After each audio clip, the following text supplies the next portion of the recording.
Welcome to our channel School of Geography, India. Digitization. Digitizing and Js is the process of converting geographic data either from a hard copy or a scanned image into vector data by tracing the features. During the digitizing process, features from the traced map or image are captured as coordinates in either point, line, or polygon format. Types of digitizing and Js. There are several types of digitizing methods.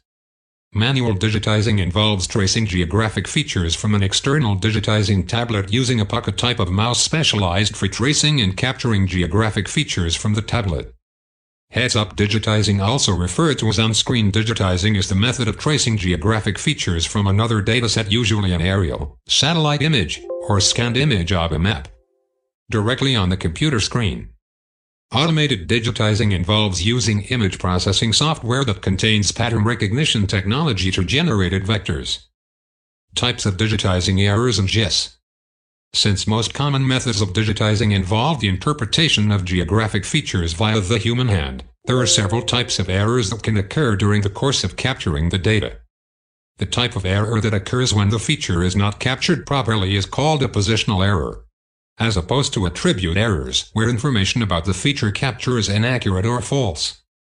These positional error types are outlined below, and a visualization of the different methods is shown at the bottom of this section. During the digitizing process, vectors are connected to other lines by a node, which marks the point of intersection. Vertices are defining points along the shape of an unbroken line. All lines have a starting point known as a starting node and an ending node. If the line is not a straight line, then any bends and curves on that line are defined by vertices. Any intersection of two lines is denoted by a node at the point of the intersection. Dangles or dangling nodes. Dangles or dangling nodes are lines that are not connected but should be. With dangling nodes, gaps occur in the linework where the two lines should be connected. Dangling nodes also occur when a digitized polygon doesn't connect back to itself, leaving a gap where the two end nodes should have connected, creating what is called an open polygon. Switchbacks, knots, and loops. These types of errors are introduced when the digitizer has an unsteady hand and moves the cursor or puck in such a way that the line being digitized ends up with extra vertices in or nodes. In the case of switchbacks, extra vertices are introduced and the line ends up with a bend in it. With knots and loops, the line folds back onto itself, creating small polygon-like geometry known as weird polygons. Overshoots and undershoots.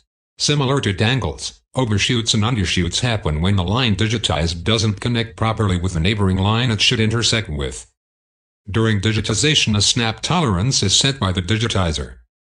The snap tolerance, or snap distance, is the measurement of the diameter extending from the point of the cursor. Any nodes of neighboring lines that fall within the circle of the snap tolerance will result in the endpoints of the line being digitized automatically snapping to the nearest node.